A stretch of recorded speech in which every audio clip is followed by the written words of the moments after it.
right, Barack Obama arrived at the U.S. Embassy in Baghdad this morning, the latest stop on his overseas tour. How has the media firestorm surrounding the trip affected his campaign? Cliff May is president of the Foundation for the Defense of Democracies. P.J. Crowley is a former special assistant for national security under the Clinton administration and also an Obama advisor. Good morning, gentlemen. Good morning.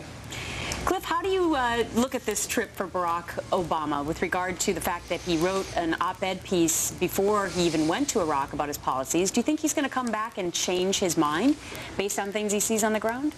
Yeah, I think it was not advisable for him to say, I've got my plan for Iraq, I've got my plan to Afghanistan, and now I'm going off for a fact-finding mission. What facts is he going to find, and how will they change his perceptions is not at all clear. I think what's really going on here, it's a very, very important public relations tour, because he is perceived as being not particularly knowledgeable on foreign affairs. He doesn't have any particular background, and he's going to try to show to the American people, in particular, that he can cope with these situations and that he looks presidential in foreign countries. It's a big opportunity, and it's somewhat of a risk. All right, PJ, as Kurt just said, Barack Obama really has no foreign policy experience whatsoever. Oh, nonsense. To a lot, okay, what did he do? Well, hey, hang on. He has a day job. He's a sitting United States Senator. Right, and he was heading up a committee. I don't think he ever actually ran.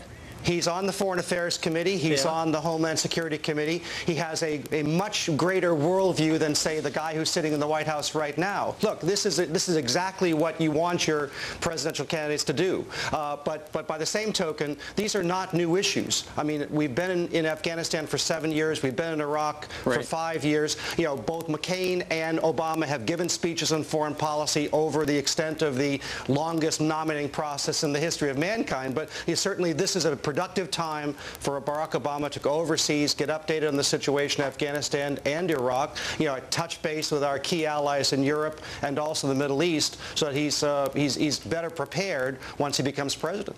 All right, I want to get your thoughts both on what the John McCain camp said about this, that it was more of just a PR blitz rather than anything else. When we return, if you'll stick around.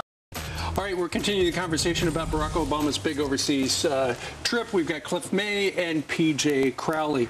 Hey, Cliff, yesterday on one of the chat shows, I think it was Fox News Sunday, I'm absolutely sure it was, Joe Lieberman made the observation that Barack Obama would not be able to go to Iraq to do his trip as he is doing today if we, as a country, had followed his suggestion, because the surge worked. Yeah, the Petraeus mission has been remarkably successful, and look, Obama has been saying, I'm good on foreign policy because I was against the war in Iraq, but he was also against the Petraeus mission, the surge, which has turned what could have been a terrible American defeat at the hands of al-Qaeda and Iranian-backed militias into what appears to be a tremendous success. Al-Qaeda is on the ropes in almost every part of the country, including Mosul, which was its last bastion, and the Iranian-backed militias are also in bad shape, and politically reconciliation is taking place, and you're seeing a democracy take shape before our eyes. It's something you want to not abandon, but sustain any way you can. And PJ, since you're an advisor to Obama, I think that one of the smart political moves that he has made recently is to talk a lot about Afghanistan, because that will take the pressure off of him to respond to the Iraqi situation and say, look, where we really need to send our troops now is Afghanistan. Is that how he's being advised? Well, he's not doing this for political purposes. Look, Cliff and I have been having the same discussion for 6 years. You know, Barack Obama believes that Afghanistan is much more important to our national security than Iraq. That Iraq was a diversion, and that in fact we diverted resources from Afghanistan to Iraq, and that has cost us in terms of the ongoing threat of al-Qaeda, the guys that were responsible for 9/11.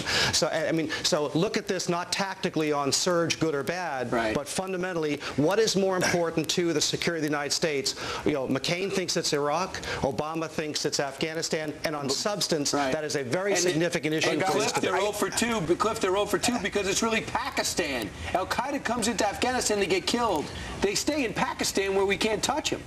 Yeah, Pakistan is the reason why it's the main reason why it's so difficult in Afghanistan. But one point I have to make, and I think PJ will agree with me, it is just simply not possible to say that Afghanistan is more important than Iraq, which is the heart of the Arab Muslim Middle East. It absolutely is, because the guys that are responsible for 9/11 and intent on striking us again, they exist right now in the tribal areas between Afghanistan and Pakistan. We have to go back and finish that job. We do, but what they have said, those guys who are in the tribal areas, is that the most important front in the global war against the infidels, against the Americans, is taking place right now in Iraq. If al-Qaeda loses in Iraq, it is a great defeat for al-Qaeda. If America defeats al-Qaeda anywhere, it's good. The next, if there's another attack on the United States, it's going to come from Pakistan or Afghanistan. It is not going to come from Iraq, and that's why Barack Obama thinks the only way we're going to see success in Afghanistan is by moving troops away from Iraq and investing more resources and finishing the job in Afghanistan. Cliff May and PJ Crowley, we thank you both for a spirited debate on this Monday morning. Thanks, guys.